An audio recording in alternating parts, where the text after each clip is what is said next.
Hi everyone, আপোনালোক সকলোকে মোৰ চেনেলৰ অন্য এটি ভিডিঅ'লৈ ৱেলকাম জনাইছোঁ।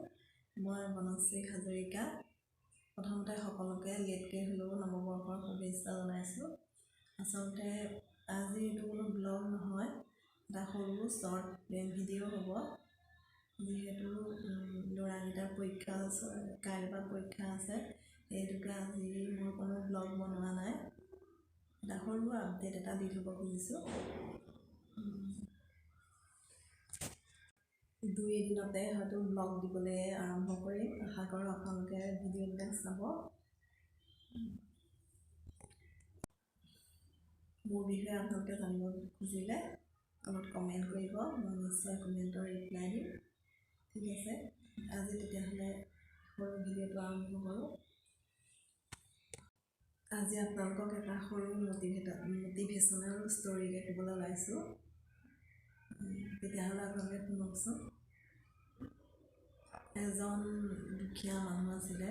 তেওঁ সদায় ভগৱানক তেওঁ সদায় কৈছিলে যে হে ভগৱান, তুমি মোক একো নিদিলা, ধন সম্পত্তি তুমি মোক একো নিদিলা। সদায় তেওঁ তেনেকৈ দুখ কৰি আছিলে। থাকোঁতে এদিন তেওঁ থিৰাং কৰিলে যে মই অৰণ্যলৈ যাওঁ, অৰণ্যলৈ গৈ তপস্যা কৰোঁগৈ, তেতিয়াহে মই ভগৱানক লগ পাম। সেইবুলি তেওঁ অৰণ্যলৈ গুচি গ'ল।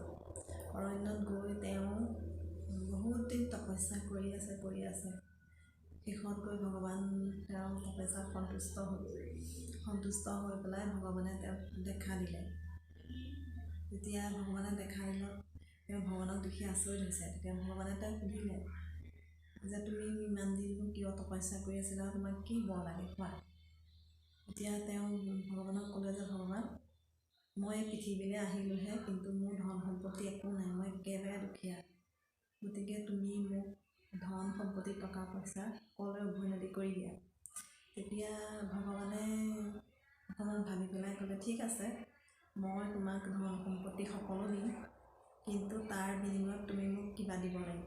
তেতিয়া তেওঁ ক'লে, ঠিক আছে, তুমি কোৱা প্ৰভু, যি লাগে তাকে দিম। তেওঁ ক'লে, ঠিক আছে, মই তোমাক ধন সম্পত্তি সকলো দিম, প্ৰথমতে তুমি মোক তোমাৰ চকু দুটা দিয়া। এতিয়া সেই দুখীয়া মানুহজন আচৰিত হৈছে, যদি ভগৱানে মোৰ চকুকেইটাকে লৈ যায়, তেতিয়ানো মই পৃথিৱীখন কেনেকৈ ধৰিম, পৃথিৱীখন কেনেকৈ চাম। তেতিয়া সেই দুখীয়া মানুহজনে ভগৱানক ক'লে, ভগৱান, মই মোৰ চকুকেইটাতো তোমাক দিব নোৱাৰিম, মই যে চকুকেইটা দি দিওঁ, মই পৃথিৱীখন কেনেকৈ চাম।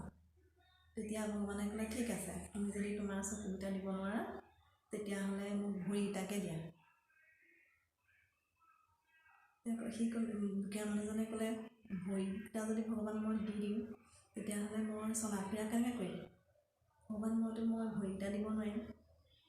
তেতিয়া ভগৱানে ক'লে, ঠিক আছে, তুমি যদি ভৰিকেইটা দিব নোৱাৰা, হাতকেইটাকে দিয়া। তেতিয়া সেই মানুহজনে ক'লে যে ধন সম্পত্তি সোপা মই পালোঁ, পাই পেলাই যদি মোৰ হাতকেইটাকে নাথাকে, মই এইখিনি ব্যৱহাৰ কেনেকৈ কৰিম, মই খাম কেনেকৈ, কাম বন কৰিম কেনেকৈ। ভগৱানে ক'লে, তেতিয়া তেওঁ ভগৱানক ক'লে যে ভগৱান, মই তোমাক হাতকেইটাও দিব নোৱাৰিম। তেতিয়া ভগৱানে ক'লে, তুমি যদি মোক চকুকেইটাও দিব নোৱাৰা, হাতকেইটাও দিব নোৱাৰা, ভৰিকেইটাও দিব নোৱাৰা, তেতিয়াহ'লে মই তোমাক ধন সম্পত্তিও দিব নোৱাৰোঁ। সেই দুখীয়া মানুহজনে বুজিলে যে মোৰ হাত ভৰি আছে, চকু আছে, ভগৱানে মোক সকলো দিছে, গতিকে মই এইকেইটা ব্যৱহাৰ কৰি মই নিজে কৰি মেলি খাম। তেওঁ তেতিয়া